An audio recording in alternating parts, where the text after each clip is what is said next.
Hello नमस्ते, स्वागत आप सभी का हिंदी टॉपर्स यूट्यूब चैनल पे। आई होप आप सब लोग ठीक होंगे और आपकी जो पढ़ाई है वो निरंतर अच्छे तरीके से चल रही होगी। अब आपका चूंकि प्रीलिम्स काफी नजदीक आ गया है, तो बस आपको अब जो चीजें करनी है वो यही है कि आप ज्यादा से ज्यादा रिवीजन कीजिए, ज्यादा से ज्यादा आप क्वेश्चन लगाइए, उनको सोल्व कीजिए। कुछ क्वेश्चन अगर गलत हो रहे हैं उनको लेकर आप नोटबुक में उनको नोट कीजिए। दोबारा जब वो क्वेश्चन आपके सामने आए तो उनको ठीक करने का प्रयास कीजिए। बस बार बार अब आपको और कुछ नहीं करना, सिर्फ रिवाइज कीजिए। कुछ नया पढ़ने जाओगे तो जो पुराना पढ़ा हुआ है वो भी भूल जाओगे। ठीक है, तो इन चीजों से बचिए। अब केवल रिवीजन ही है जो आपकी नैया पार लगाएगा और कोई तरीका नहीं है। ठीक है, आज हम लोग भाग 14 में क्या डिस्कस करेंगे, हम लोग इसमें देखेंगे संसद की शक्तियां और संसदीय समितियां। संसदीय जो समितियां होती हैं ये काफी इंपोर्टेंट है। यूपीएससी इससे क्वेश्चन पूछता आया है, मेंस में भी पूछे गए हैं और प्रीलिम्स में तो पूछता ही है। ठीक है, तो देखिए स्टार्ट करते हैं। पहला क्वेश्चन है आपके सामने, संसद राज्य सूची के विषय में विधि बना सकती है। अच्छा, 3 सूचियों की हम लोगों ने कल बात की थी। 7वीं अनुसूची में 3 प्रकार की सूचियां हैं, एक है संघ सूची, एक है आपकी राज्य सूची और एक है आपकी समवर्ती सूची। ठीक है, इसमें क्या है, संघ सूची में कुछ ऐसे क्षेत्र दिए गए हैं जिनके ऊपर कानून बनाने का अधिकार केवल केंद्र सरकार को है। राज्य सूची में कुछ ऐसे विषय दिए गए हैं जिनके ऊपर कानून बनाने का अधिकार आपको राज्य सरकारों को है। और समवर्ती सूची में कुछ ऐसे विषय दिए गए हैं जिनके ऊपर केंद्र और राज्य दोनों सरकारें उसके ऊपर कानून बना सकती है। बट एट द एंड केंद्र सरकार ने जो कानून बनाया है वही आपका लेजिटिमेट होगा, वही आपका वैलिड होगा। लेकिन कई बार क्या होता है कि कुछ सिचुएशन ऐसी आ जाती है कि राज्य सूची के विषयों में भी जो आपकी संसद है वो कानून बना सकती है। ठीक है, जनरली तौर पर संसद राज्य सूची के ऊपर कानून नहीं बनाती, लेकिन कुछ विशेष परिस्थितियों में संसद को यह अधिकार है कि वो राज्य सूची के विषय पर भी कानून बना सकती है। जैसे देखिए क्वेश्चन है, संसद राज्य सूची के विषयों में कानून बना सकती है। पहला, यदि संसद राष्ट्रीय हित में इस आशय का संकल्प पारित करती है। ठीक है, यदि उच्चतम न्यायालय संसद को आवश्यक सत्ता प्रदान करता है। ठीक है, तीसरा, यदि राज्यसभा 2/3 बहुमत से पारित संकल्प द्वारा घोषित करती है कि राज्य का विचाराधीन विषय राष्ट्रीय महत्व का है। ये बिल्कुल सही है।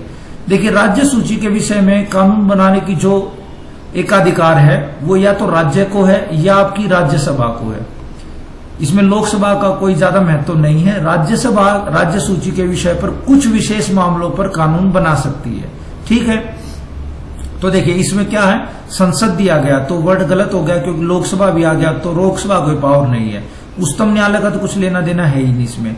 राज्यसभा 2/3 बहुमत से अगर कोई प्रस्ताव पारित कर दे और ये कह दे कि भाई इस विषय के ऊपर राष्ट्रीय हित का ये महत्व का विषय है और इसके ऊपर कानून बनाना अति आवश्यक है, तो राज्यसभा उसके ऊपर कानून बना सकती है। फोर्थ क्या है, यदि राष्ट्रपति अध्यादेश जारी कर दे, नहीं ये इसका कोई मतलब नहीं है, यहाँ पर कुछ लेना देना नहीं है, वैसे ही दे रखा आपको। ठीक है, तो देखिए इसकी एक्सप्लेनेशन में देखिएगा, संविधान के अनुच्छेद 249 के तहत राज्यसभा यदि उपस्थित और मतदान देने वाले सदस्यों में से कम 2/3 सदस्यों द्वारा समर्थित संकल्प द्वारा घोषित करती है कि राष्ट्रीय हित में यह आवश्यक या समीचीन है, तो संसद भारत के संपूर्ण भाग या उसके किसी भाग के लिए विधि बना सकती है और इस विधि की जो अवधि होगी वो आपकी 1 वर्ष होगी। तो प्रस्ताव आपका राज्यसभा में पास होगा और कानून आपका फिर संसद बनाएगी उसको लेकर। मतलब राज्यसभा में भी जाएगा, पहले राज्यसभा में ही आएगा, फिर लोकसभा भी उसके ऊपर पास करेगी, फिर राष्ट्रपति साइन करेंगे, फिर वो कानून बनेगा। ठीक है, चलिए क्वेश्चन नंबर 2 देखते हैं। राज्यसभा की अनन्य अधिकारिता, मतलब ऐसी अधिकार क्षेत्र जो केवल और केवल राज्यसभा के पास है।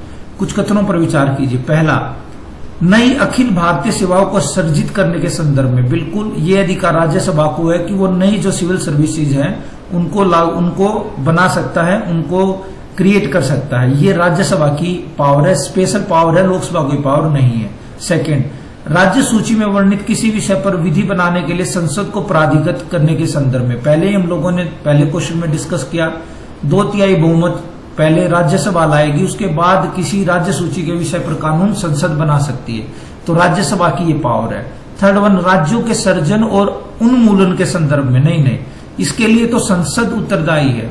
लोकसभा और राज्यसभा दोनों को इक्वल अधिकार दिया गया है, इसमें कोई विशेष प्रकार की राज्यसभा को बढ़त हासिल नहीं है। तो दैट्स वाई ऑप्शन आपका हो जाएगा क्या, option C is the correct answer. ठीक है, तो देखिए ये रहा अखिल भारतीय सेवा। संविधान के अनुच्छेद 312 में इस संबंध में उपबंध किया गया है कि राज्यसभा उपस्थित और मत देने वाले सदस्यों में से कम 2/3 सदस्यों द्वारा समर्पित संकल्प द्वारा यह घोषित करती है कि राष्ट्रीय हित में ऐसा करना आवश्यक है, तो संसद संघ और राज्यों के लिए सम्मिलित एक या अधिक अखिल भारतीय सेवाओं का सृजन कर सकती है। आपसे कई बार पीसीएस की परीक्षाओं में आर्टिकल पूछ लिया जाता है, ये मोस्ट इंपोर्टेंट आर्टिकल है आपका, कई बार पूछा भी गया है, फिर भी पूछा जा सकता है। तो आर्टिकल कौन सा है? 312 आर्टिकल है, जो आपकी ऑल इंडिया सर्विसेज के क्रिएशन की बात करता है, उनके निर्माण की बात करता है। ठीक है। क्वेश्चन नंबर 3 देखिए, भारतीय संसद राज्य सूची के विषय में विधि बना सकती है। अच्छा, ये कुछ टॉपिक दे दिए गए हैं, ये आपसे ये पूछा गया है कि क्या इन टॉपिक के ऊपर जो आपकी संसद है वो कानून बना सकती है। तो पहला, अंतर्राष्ट्रीय करारों को प्रभावी बनाने होती, कोई इंटरनेशनल संधि हुई है उसको लेकर अगर कोई कानून बनाना है तो भारतीय संसद राज्य सूची के मामले में भी कानून बना सकती है, बिल्कुल सही। संबंधित राज्यों की सहमति से, अगर राज्य सहमत कर दें, राज्य ये बोल दे कि भाई हमारे लिए आप कानून बनाओ संसद को, तो भी सही है। थर्ड वन, राज्यों में राष्ट्रपति शासन लागू रहने की स्थिति में, ये भी सही है। अगर राज्य में राष्ट्रपति शासन लागू है तो भारतीय संसद उस राज्य से संबंधित कोई भी कानून बना सकती है। फोर्थ वन है, राष्ट्रीय आपातकाल की स्थिति में आर्टिकल 352 के अंतर्गत अगर राष्ट्रीय आपातकाल घोषित कर दिया गया तो भी संसद को यह अधिकार है कि वो राज्य सूची के विषय में कानून बना सकती है। फिफ्थ देखिए, राष्ट्रीय हित में जब राज्यसभा 2/3 बहुमत से प्रस्ताव पारित करते, ये तो हम लोगों ने भी डिस्कस ही किया, इसका मतलब तो सर ये 5 हो गए। D is the correct answer, है ना। तो ये बहुत कम केसेस में मिलेगा आपको कि सारे के सारे ठीक हो जाए। इस तरह के क्वेश्चंस में यूपीएससी या पीसीएस क्या करेगा, इनमें से कोई छोटी मोटी मिस्टेक कर देगा। जैसे यहाँ पर 2/3 लिखा हुआ है, या तो यहाँ पर लिख देगा 1/3, या यहाँ पर लिख देगा साधारण बहुमत। तो जनरली यही पैटर्न होता है जो आप बच्चों को कंफ्यूज करने के लिए दिया जाता है। तो डी इसका राइट ऑप्शन है। क्वेश्चन नंबर 4 देखिए, अंतर्राष्ट्रीय संधियों को, यदि कोई इंटरनेशनल संधि हुई है, को भारत के किसी भाग या संपूर्ण भाग में लागू करने के लिए संसद कोई भी कानून बना सकती है, सभी राज्यों की सहमति से, संबंधित राज्य की सहमति से, बिना किसी राज्य की सहमति से। ये सही है, क्योंकि देखिए जब भी विदेशों के साथ कोई समझौता होता है तो वो भारत के नाम पर होता है, ना कि किसी राज्य के नाम पर। अब क्या है, मान लो गुजरात में एक आपका फूड पार्क बनना था, है ना, किसी विदेशी कंपनी के साथ कॉन्ट्रैक्ट हुआ भारत सरकार का कि हम लोग फूड पार्क बनाएंगे गुजरात में, लेकिन गुजरात में मान लो कांग्रेस की सरकार और सेंटर में बीजेपी की सरकार है, तो वहां की सरकार ने ये कह दिया कि भाई हम लोग तो इसको नहीं बनने देंगे, हमारे तो हितों का उल्लंघन होता है ये।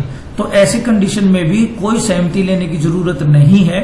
संसद अगर ये कह देगी कि भाई आपको यहाँ पर फूड पार्क बनाना पड़ेगा तो बनाना पड़ेगा, क्योंकि ये इंटरनेशनल आपकी ट्रीटी है, इंटरनेशनल आपकी संधि है, उसके कारण ये चीजें करनी पड़ेंगी। ठीक है, तो किसी भी राज्य की सहमति लेने की इसमें जरूरत नहीं है। क्वेश्चन नंबर 5 देखिए, भारत में किसी वर्तमान राज्य की सीमाओं में परिवर्तन करने के लिए संसद सशक्त है, बिल्कुल सही है, कर सकती है संसद। सेकंड, भारत के किसी वर्तमान राज्य की सीमाओं में परिवर्तन करने से संबंधित कोई विधेयक केवल राज्यसभा में तथा केवल भारत के राष्ट्रपति की सिफारिश पर ही स्थापित किया जाता है। देखिए राष्ट्रपति की सिफारिश से स्थापित किया जाता है ये तो सही है, लेकिन केवल और केवल राज्यसभा में किया जा सकता है, ये गलत है। लोकसभा में भी प्रेजेंट किया जा सकता है। ठीक है, तो ए आपका राइट आंसर हो जाएगा। पहला देखिए यहाँ पर बिल्कुल सही है। तो राष्ट्रपति की तो सिफारिश चाहिए, क्योंकि राष्ट्रपति बाद में उसको मना नहीं कर सकते, पहले ही राष्ट्रपति की मंजूरी ले ली जाती है। लेकिन इसका क्या है, संसद में किसी भी सदन में इसको रखा जा सकता है। लोकसभा और राज्यसभा की समान शक्तियां किस क्षेत्र में है? अच्छा, कौन सा ऐसा क्षेत्र है जिसमें लोकसभा भी इक्वल पावर रखती है और आपकी राज्यसभा भी इक्वल पावर रखती है? तो पहला, नई अखिल भारतीय सेवाओं को गठित करने के संबंध में, ये तो हम लोगों ने भी पढ़ा, आर्टिकल 312 राज्यसभा को, ऑल इंडिया सर्विसेज को क्रिएट करने का एकाधिकार राज्यसभा को है, तो ये गलत हो गया। सेकंड, राष्ट्रीय हित में राज्य सूची के विषय में विधि बनाने के संबंध में, ये भी आपका राज्य सभा को अधिकार प्राप्त है। कटौती प्रस्ताव प्रस्तुत करने के विषय में ये लोकसभा को है ना, वित्त संबंधित कोई भी मसला होगा वो लोकसभा को पावर देगा। डी है संविधान के संशोधन के विषय में, ये सही है। संविधान के को लेकर यदि उसके संशोधन को लेकर कोई प्रस्ताव लाया जाता है तो राज्यसभा में भी लाया जा सकता है, लोकसभा में भी लाया जा सकता है और दोनों के पास इक्वल पावर है। और संविधान संशोधन यदि इक्वल वोटिंग हो जाती है तो उसको लेकर संयुक्त बैठक नहीं की जा सकती। ये हम लोगों ने पिछली 2 वीडियो में डिस्कस कर चुके हैं। तो D is the correct answer, है ना। अगला देखिए, क्वेश्चन नंबर 7 देखिए। संविधान के अनुच्छेद 105 के तहत संसद और उसके सदस्यों तथा राज्य के विधानमंडल और उसके सदस्यों को विशेषाधिकार प्राप्त है। अच्छा, ये गलत हो जाएगा। क्यों गलत हो जाएगा? क्योंकि आर्टिकल 105 के तहत संसद के लोगों को विशेष अधिकार प्राप्त है ना। राज्यों के मामले में, राज्य के विधानमंडल के मामले में ये जो अधिकार है वो आर्टिकल 105 में नहीं दिए गए हैं। देखिए, जब संसद का कोई सदस्य बन जाता है उसको कुछ सुविधाएं दी जाती, कुछ विशेषाधिकार दिए जाते। जैसे मान लो संसद की कार्यवाही चल रही है तो 40 दिन पहले संसद की कार्यवाही के और 40 दिन बाद तक संसद की कार्यवाही के उस सांसद को गिरफ्तार नहीं किया जा सकता। ठीक है, उस सांसद को सिविल मामले में मान लो उसने कोई टैक्स की चोरी कर ली, कोई जमीन की चोरी, जमीन पर कब्जा कर लिया, तो इस प्रकार के जो मामले हैं ना उनमें उसको गिरफ्तार नहीं किया जा सकता। ये विशेष अधिकार है। कोई भी सांसद अगर संसद में कोई भी भाषण देता है तो उसके ऊपर कोई भी कार्यवाही नहीं हो सकती, ये उसको विशेष अधिकार है, ताकि उसकी जो फ्रीडम ऑफ स्पीच है ना वो बनी रहे और वो खुलकर अगर सरकार की आलोचना करनी है तो भी और बड़ाई करनी है तो भी खुलकर कर सके। सेकंड देखिए, अब ये देखते हैं सेकंड स्टेटमेंट। संसद की कार्यवाही के दौरान कार्यवाही चलने से 40 दिन पूर्व तथा बंद होने के 40 दिन पश्चात संसद के किसी सदस्य को सिविल एवं आपराधिक मामले में गिरफ्तार नहीं कर सकते। नहीं सर, आपराधिक मामले में तो कर सकते हैं। अब कोई मर्डर कर दे उसमें तो कर सकते हो आप, लेकिन यदि जमीन का कोई छोटा मोटा झगड़ा है, ऐसे मामलों को लेकर आप 40 दिन पहले और 40 दिन बाद तक गिरफ्तार नहीं कर सकते। थर्ड वन, संसद सत्र के दौरान संसद के किसी सदस्य को किसी न्यायालय में साक्षी के रूप में उपस्थित होने से मुक्ति प्राप्त है। ये भी सही है। जब तक आपका सेशन चलता है सदन का, संसद का, तो वो जो एक्यूज है, ठीक है, जिसको आपने दोषी माना है, उसको न्यायालय में एज ए गवाह के तौर पर आप उसको प्रेजेंट नहीं कर सकते। तो इस हिसाब से क्या हो जाएगा, केवल और केवल आपका ऑप्शन 3 सही है। ए इज द करेक्ट आंसर। ठीक है, तो देखिए इसमें क्या कहा गया है। संसद की कार्यवाही के दौरान कार्यवाही चलने के 40 दिन पहले और बंद होने के 40 दिन बाद तक संसद के किसी सदस्य को केवल सिविल मामलों में गिरफ्तार नहीं कर सकते। आपराधिक या निवारक निरोध के तहत यह विशेषाधिकार प्राप्त नहीं है। ठीक है, नेक्स्ट देखिए। संसद सदस्यों को संसद या उसकी समिति में कही गई किसी बात के लिए न्यायालय में दोषी नहीं ठहराया जा सकता। संसद द्वारा कही गई किसी बात के लिए कोई कार्यवाही नहीं की जा सकती। दूसरी ओर संविधान के अनुच्छेद 121 में उपबंध किया गया कि संसद का कोई सदस्य संसद की अंदर सर्वोच्च न्यायालय या उच्च न्यायालय के किसी न्यायाधीश के अपने कर्तव्य के निर्वहन के लिए आचरण के विषय में चर्चा नहीं करेगा। तो ये कुछ विशेषाधिकार दिए गए। क्वेश्चन नंबर 8 में आइए, 8 देखते हैं। संसदीय विशेषाधिकार, अभी हम लोगों ने डिस्कस किया, कौन सा कथन सही नहीं है। अच्छा, पहला, संसद का प्रत्येक सदन चर्चा एवं कार्यवाही को प्रकाशित कर सकता है और अन्य व्यक्तियों को प्रकाशित करने से रोक सकता है। बिल्कुल सही। संसद को ये अधिकार है कि वो किसी न्यूज़पेपर को ये कह सकता है कि भाई आप हमारी कार्यवाही या चर्चा को प्रकाशित कीजिए, और किसी के ऊपर रोक भी लगा सकता है। सेकंड, संसद के प्रत्येक सदन को सदस्यों एवं बाहरी व्यक्तियों को सदन के विशेष अधिकारों के उल्लंघन करने पर दंड की शक्ति प्राप्त है। ये भी सही है। संसद के प्रत्येक सदन को बाहरी व्यक्तियों को अपवर्जित, मतलब उनकी एंट्री को पूरी तरीके से बैन कर दिया, ये भी अधिकार है। ये भी सही है। तो गलत अपने आप में यही बच गया। अब ये क्या है, संसद के प्रत्येक सदस्य को सदन के अंदर बहस और कार्यवाही करने की स्वतंत्रता है, किंतु इसकी जांच न्यायालय द्वारा की जा सकती नहीं। मैंने अभी बताया कि न्यायालय का इनसे कुछ लेना देना नहीं है। वहां पर वो कुछ भी स्पीच देते, कोई भी भाषण देते हैं, किसी भी प्रकार की बहस करते, तो उसकी न्यायालय जांच नहीं की जा सकती। तो डी आपका राइट आंसर हो जाएगा। ठीक है, क्वेश्चन नंबर 9 देखिए। सदन की अनुमति के बिना उसकी 60 लगातार बैठकों में अनुपस्थित रहने वाले प्रथम सांसद लोकसभा थे। क्षेत्रफल की दृष्टि से लोकसभा का सबसे बड़ा निर्वाचन क्षेत्र उन्नाव है। हालांकि क्वेश्चन इतना इंपॉर्टेंट नहीं है, बट ये दोनों ही स्टेटमेंट आपकी रोंग है। उन्नाव नहीं है, लद्दाख है। ठीक है, और ये जो पहले सांसद थे वो राज्यसभा से थे, ना कि लोकसभा से थे। बस ये कोई इंपॉर्टेंट नहीं, डी इज द राइट। ये देखिए यहां से आपके इंपॉर्टेंट क्वेश्चन स्टार्ट होते हैं। पहला, लोक लेखा समिति के संदर्भ में लोक लेखा समिति भारत शासन अधिनियम 1935 के अंतर्गत पहली बार 1937 में अस्तित्व में आई, गलत है। 1919 का जो मॉन्टेग्यू चेम्सफोर्ड जो सुधार आया था, अधिनियम आया था, उसके अंतर्गत पहली बार लोक लेखा समिति की चर्चा की गई थी। सेकंड, लोक लेखा समिति की कुल सदस्य संख्या 25 है, जिसमें लोकसभा और राज्यसभा के जो मेंबर हैं दोनों शामिल होते हैं। अच्छा, ठीक है, गलत है, ये 25 नहीं है, 22 है आपकी। 15 आपके लोकसभा से, 7 आपकी राज्यसभा से, ठीक है। थर्ड, कोई भी मंत्री समिति का सदस्य नहीं हो सकता, ये बिल्कुल राइट है। कोई भी मिनिस्टर जिसको कोई पद दिया गया है, कोई मिनिस्ट्री का कार्यभार सौंपा गया है, वो आपकी लोक लेखा समिति का मेंबर नहीं हो सकता। इस समिति का अध्यक्ष हमेशा सत्ताधारी दल से होता है, ऐसा भी कुछ नहीं है। जनरली आज के टाइम में हम देखें तो लोक लेखा समिति का जो अध्यक्ष होगा वो जनरली विपक्षी पार्टी का होता है। लोक लेखा का मतलब क्या होता है कि सरकार ने जो भी खर्च किया है या कैग ने जो रिपोर्ट रखी है सरकार के खर्चों की, सरकार की इनकम की, उसकी जांच करने का प्रमुख काम कौन करता है? लोक लेखा समिति करती है। तो भाई अगर सरकार का नुमाइंदा ही उस समिति में रहेगा तो सरकार की वो बुराई तो करेगा नहीं। इसलिए क्या है, इसका अध्यक्ष सामान्यतः आपका सत्ताधारी दल से होता है, लेकिन ऐसा कोई नियम नहीं, कानून नहीं है, बस एक आपसी सहमति है, ठीक है। चलिए, 1990 के अंतर्गत 1921 में पहली बार बनी, 22 सदस्य है, 15/7 विपक्षी दल से चुना जाता है। यह एक परंपरा है, कोई कानून नहीं है। लोकसभा अध्यक्ष लोकसभा सदस्यों में से इसके अध्यक्ष की नियुक्ति करता है। राज्यसभा का जो सदस्य होता है इसकी समिति का अध्यक्ष नहीं हो सकता। एक साल का इसका कार्यकाल है और यह संसद की स्थायी वित्तीय समिति है। देखिए, समितियां दो प्रकार की होती है, एक तो होती है स्थायी समितियां, एक होती है तदर्थ। मतलब स्थायी तो जो परमानेंट है आपकी संसद में वो चलती रहेंगी, ठीक है, उनका टाइम पीरियड 1 साल 2 साल कुछ भी हो सकता है, लेकिन वो हमेशा रहती है। लेकिन तदर्थ क्या होती है? जैसे कुछ विशेष समितियां होती, कोई विशेष मुद्दा उठ गया, जैसे अभी 2G स्पेक्ट्रम का इश्यू था, तो उसको लेकर संसद ने उसकी जांच के लिए एक विशेष समिति का गठन किया गया। उसको क्या बोल दिया गया? वो एक आपकी क्या है, स्थायी समिति ना होकर तदर्थ समिति है। उसको किसी विशेष पर्पज के लिए क्रिएट किया गया है। जब वो पर्पज पूरा हो जाएगा तो वो डिसॉल्व हो जाएगी, लेकिन जो ये परमानेंट वाली है ये हमेशा रहती है, ठीक है, ये आपको पता होना चाहिए था। क्वेश्चन नंबर 11 में देखिए, प्रांकलन एस्टिमेट समिति, एस्टिमेट जो कमेटी है उसके बारे में। वर्तमान में समिति की कुल सदस्य संख्या 30 है, जिसमें केवल लोकसभा के सदस्य शामिल होते हैं। इस समिति का अध्यक्ष हमेशा सत्ताधारी दल से होता है। अच्छा, तो इसके हिसाब से इसका आंसर क्या हो जाएगा? दोनों ही आपके राइट हैं, 1 और 2 is the correct answer.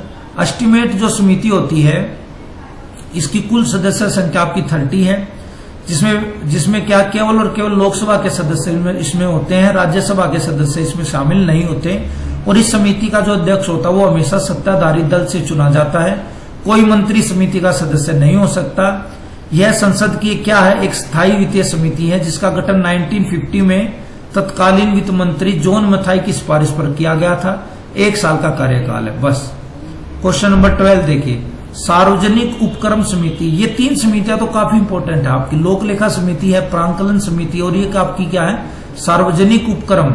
Public sector से रिलेटेड, पब्लिक सेक्टर का मतलब क्या है कि मान लो जैसे आपका LIC है, भेल है, गेल है, IOC है, इंडियन ऑयल कॉर्पोरेशन है, भारत पेट्रोलियम है, ये सब क्या है, ये आपके सार्वजनिक उपक्रम है। अब इनकी जांच के लिए कितना इन्होंने खर्च किया है, कितना इन लोगों ने पैसा बनाया है, इनकी जांच के लिए भी एक समिति है जिसका नाम दिया गया है सार्वजनिक उपक्रम समिति, ठीक है। इस समिति की स्थापना स्वतंत्रता के बाद की गई थी, ठीक है। यह एक संसदीय स्थायी वित्तीय समिति है जिसकी कुल सदस्य संख्या 25 है। इसमें लोकसभा और राज्यसभा के सदस्य शामिल होते हैं। कोई मंत्री समिति का सदस्य नहीं हो सकता, किंतु इस समिति का अध्यक्ष राज्यसभा या लोकसभा का सदस्य हो सकता है।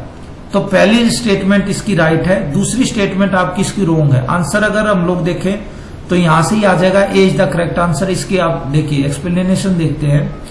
सार्वजनिक उपक्रम समिति संसद की एक स्थायी वित्तीय समिति है जिसका गठन प्रतिवर्ष संसद द्वारा समानुपातिक प्रतिनिधि प्रणाली के आधार पर एकल संक्रमणीय मत के आधार पर किया जाता है। कोई मंत्री इस समिति का सदस्य नहीं बन सकता। इस समिति का अध्यक्ष लोकसभा अध्यक्ष द्वारा लोकसभा सदस्यों में से नियुक्त किया जाता है। इस समिति का गठन जो है आपका कृष्ण मेनन समिति की सिफारिश पर 1964 में किया गया था। ठीक है, इस समिति की सदस्य संख्या वर्तमान में 22 है, जिसमें 15 सदस्य लोकसभा और 7 सदस्य राज्यसभा के होते हैं। क्वेश्चन नंबर 13 देखिए, लोक लेखा समिति अभी डिस्कस किया हम लोगों ने। इस समिति द्वारा कैग के वार्षिक प्रतिवेदनों की जांच संसद में प्रस्तुत करने से पूर्व की जाती है। देखिए ये गड़बड़ हो गई है, इनका क्या कहना है, ये कह रहे हैं कि कैग ने जो वो रिपोर्ट संसद में रखी उसको रखने से पहले ही लोक लेखा समिति उसकी जांच करती है, तो गलत हो जाएगा।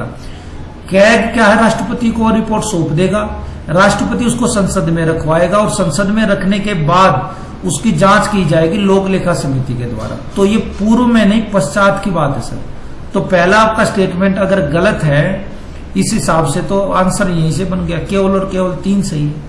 यह समिति अपनी रिपोर्ट भारत के राष्ट्रपति को सौंपती है और राष्ट्रपति उसके प्रतिवेदनों को संसद के समक्ष रखवाता। नहीं, यह समिति जांच करती है और उसकी जो रिपोर्ट होती है वो किसको सौंपती है, आपकी लोकसभा अध्यक्ष को। ठीक है, राष्ट्रपति से कुछ लेना देना नहीं है, तो 3 इसका राइट आंसर हो जाएगा। ठीक, ये देखिए लोकसभा अध्यक्ष को सौंपती है, ना कि राष्ट्रपति को। क्वेश्चन नंबर 14 में देखिए, प्रांकलन समिति की अधिकारिता को नहीं बताता, मतलब कौन सा ऐसा स्टेटमेंट है जो आपका एस्टिमेट जो कमेटी है उसकी इंपॉर्टेंस को नहीं दर्शाता। पहला, यह प्रशासन में एफिशिएंसी और मितव्ययता लाने की वैकल्पिक नीतियां सुझाती है, बिल्कुल सही।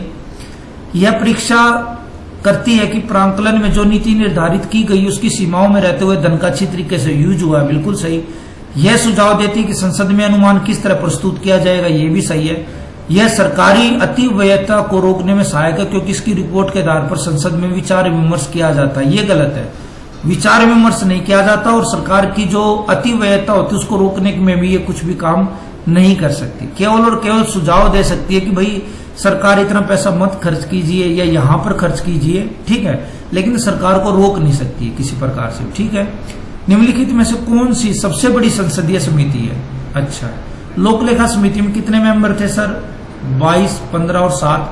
प्रांकलन समिति में सर 30, सरकारी उपक्रम समिति में 22, 15 और 7। याचिका समिति में अगर बात करें तो इसमें भी 22 ही होंगे।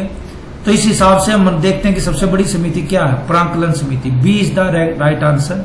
ठीक, क्वेश्चन नंबर 16 देखिए, संसद के विभाग संबंधी स्थायी समितियों के संदर्भ में निम्नलिखित में से कौन सा कथन सही नहीं है? ओके, लोकसभा की नियम समिति की अनुशंसाओं पर संसद में 1990 के दशक में विभागीय समितियों का गठन किया गया। गठन के समय इनकी संख्या 17 थी जो वर्तमान में 24 हो गई। प्रत्येक विभागीय स्थायी समिति में लोकसभा और राज्यसभा के सदस्य शामिल होते हैं और प्रत्येक विभागीय स्थायी समिति में लोकसभा और राज्यसभा के सदस्यों का चुनाव लोकसभा अध्यक्ष द्वारा किया जाता है। नहीं, देखिए ऐसे क्वेश्चनों में क्या है, आपका जनरल सेंस काम आएगा।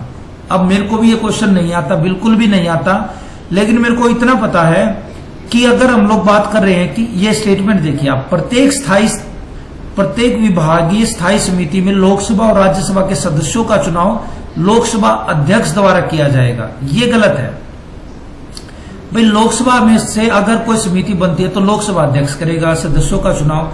अगर राज्यसभा में से कोई समिति बनती है तो उसके सदस्यों का चुनाव लोकसभा अध्यक्ष क्यों करेगा भाई? ठीक है ना, तो उसके सदस्यों का चुनाव कौन करेगा? राज्यसभा का जो अध्यक्ष है वो करेगा, जो सभापति है वो करेगा। ठीक है, तो इस हिसाब से आप इजिली आंसर तक पहुंच जाओगे।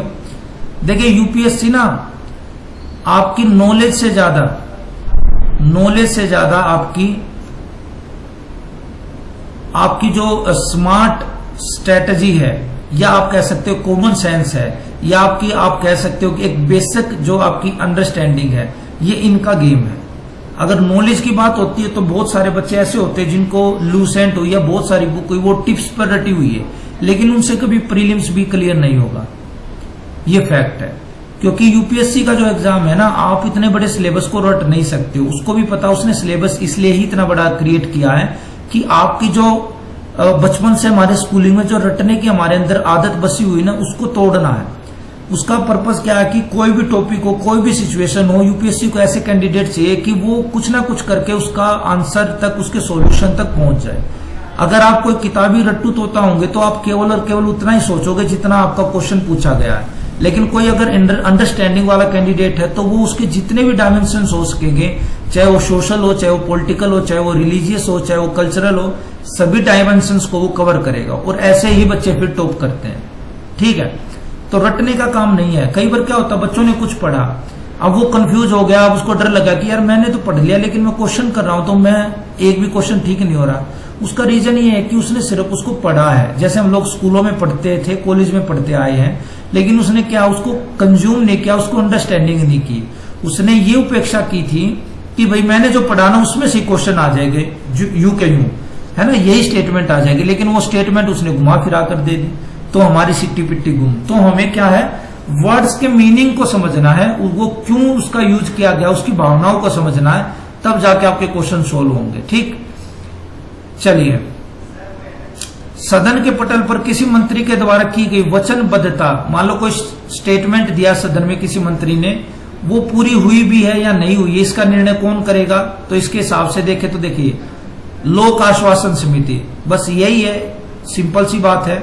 एक समिति है जिसका काम क्या है कि वो मंत्री के द्वारा कुछ बात कही गई है, उसको देखती है कि भी इसने ये जो बात कही थी इसको पूरा भी किया है या नहीं किया है। हालांकि कुछ फर्क नहीं पड़ता कि कोई मंत्री कुछ कहे या ना कहे और उसने पूरा किया है या ना किया हो, कोई फर्क नहीं पड़ता। बस एक फॉर्मेलिटी पूरी करने के लिए एक समिति बना दी गई है जो ये कहेगी कि भाई आपने ये स्टेटमेंट दी थी और आपने इसको पूरा नहीं किया है। इसकी कोई फायदा नहीं है इन चीजों से, क्योंकि आप मंत्री पर किसी प्रकार का रोक नहीं लगा सकते। क्वेश्चन नंबर 18, निम्नलिखित में से किसके संबंध में संसदीय समिति का गठन नहीं किया गया है? अच्छा, नहीं किया गया आज तक। पहला, अनुसूचित जाति और जनजाति कल्याण महिला सशक्तिकरण से संबंधित विशेषाधिकार समिति अल्पसंख्यकों के कल्याण से संबंधित। देखिए, महिला के लिए तो किया गया होगा, विशेष अधिकारों के लिए भी किया गया होगा, अल्पसंख्यकों के लिए कल्याण के लिए भी शायद किया गया। मेरे हिसाब से ए इज द राइट, सी देखिए, हाँ देखिए सी इसका राइट आंसर है। ए के लिए भी किया गया है लेकिन सी के लिए नहीं किया गया है। ठीक है, अल्पसंख्यकों के कल्याण से संबंधित किसी समिति का गठन नहीं किया गया है। बस ये ज्यादा इंपॉर्टेंट नहीं था। ये देखिए, ये इंपॉर्टेंट क्वेश्चन है आपका। परामर्शदात्री सलाहकार समिति के संदर्भ में निम्नलिखित कथनों पर विचार कीजिए। पहला, परामर्श देने वाली जो समितियां होती हैं, देखिए सिंपल बात क्या, मैं आपको पहले ही बता दूं, मान लो कोई मिनिस्ट्री है, कोई मंत्रालय है, तो मंत्रालय इतना बड़ा होता है, उसमें बहुत सारे काम होते हैं, तो हर एक मंत्री जो होता है वो स्पेशलाइज तो नहीं हो सकता किसी भी टॉपिक में। ठीक है, अब मान लो आप नितिन गडकरी जी को ले लो, क्या उनको सड़क बनाने की जानकारी है? मतलब एक्सपर्टीज नहीं है, जानकारी तो सबको हो सकती है। तो उसके लिए क्या है कि एक समितियों का गठन किया जाता है मंत्रालय के लेवल पर। वो क्या करती हैं कि जब भी कोई काम स्टार्ट होता है या कोई प्रोजेक्ट होता है, उसमें क्या है, जो स्पेशलिस्ट लोग होते हैं उनको बुलाया जाता है, उनसे गठित किया, एक समिति गठित करवाई जाती है। वो फिर बताती है कि आप ये काम करोगे तो उसका क्या बेनिफिट है, क्या इसमें प्रॉब्लम आएगी, कैसे इसको सोल्व किया जा सकता है। ठीक है, तो क्या ये संसद की समितियां हैं? बिल्कुल नहीं सर। ठीक है, तो संसदीय समिति नहीं है, बिल्कुल सही है ये स्टेटमेंट। यह समिति संसदीय कार्य मंत्रालय द्वारा गठित की जाती है। ठीक है, यह समिति के सदस्यों को लोकसभा अध्यक्ष नियमित करते हैं, गलत है ये। इस समिति का अध्यक्ष लोकसभा अध्यक्ष द्वारा नियुक्त किया जाता है। मेरे हिसाब से ये दोनों ही गलत है, ए और ए केवल सही है। देखिए, परामर्शदात्री समिति के सदस्यों को लोकसभा अध्यक्ष नामित नहीं करता, बल्कि संसदीय कार्य मंत्रालय भारत सरकार द्वारा विभिन्न मंत्रालयों में स्थापित समितियों, परिषदों, बोर्डों, आयोग आदि में सदस्यों को मनोनीत किया जाता है। ठीक है, इस समिति का अध्यक्ष उस मंत्रालय का मंत्री अथवा प्रभारी राज्य मंत्री होता, ना कि लोकसभा अध्यक्ष। ठीक है, तो परामर्शदात्री जो समिति होती है वो संसद के सदस्य होते हुए भी संसदीय समिति नहीं है।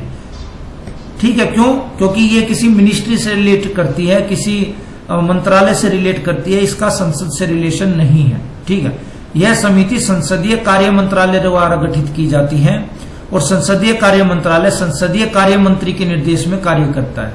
ये इंपॉर्टेंट था। ठीक, अब देखिए ये कुछ समितियां दी गई हैं, अब हमें बतानी है कि ये समितियां किससे रिलेट करती है। तो जो लोक लेखा समिति है, ये तो हम लोगों ने बताया कि ये एक वित्तीय समिति है ना, वित्तीय समिति है, बिल्कुल सही है। याचिका समिति क्या है? याचिका समिति आपकी कार्यकारी एग्जीक्यूटिव समिति है। स्टॉक बाजार स्कैम संयुक्त, देखिए स्टॉक बाजार में कोई घोटाला हुआ तो उसकी घोटाले की जांच के लिए आपको ने एक स्पेशल कमेटी क्रिएट कर दी, तो वो क्या होगी? आपकी तदर्थ समिति है वो केवल कुछ समय के लिए की गई है, उसका कोई परमानेंट रोल नहीं है, ना वो हमेशा के लिए रहने वाली है। तो इस सी का हो जाएगा एक, और विभागीय समिति का मतलब हो जाएगा स्टैंडिंग, जो परमानेंट रहती है, जो हमेशा ही रहती है। तो इसके हिसाब से क्या हो जाएगा, option A is the correct answer. ठीक है, तो आपके ये जो टॉप 20 क्वेश्चन थे ये यहीं पर समाप्त होते हैं। आई होप आपको ये सेशन अच्छा लगा हुआ, और अगर आपको यह सेशन अच्छा लगा है तो प्लीज इसको लाइक कीजिए, शेयर कीजिए, कमेंट कीजिए, ताकि आपका फीडबैक मिले और कुछ सुधार हो सके, कुछ नई चीजें लागू की जा सके। ठीक है, ज्यादा से ज्यादा लोगों तक पहुंचाइए ताकि नए स्टूडेंट भी हमसे जुड़ सके। तो आप लोगों से चलिए मिलते हैं कल नेक्स्ट वीडियो में नेक्स्ट टॉपिक के साथ। तब तक अपना ध्यान रखिए, खुश रहिए, पढ़ते रहिए। Have a nice day, thank you.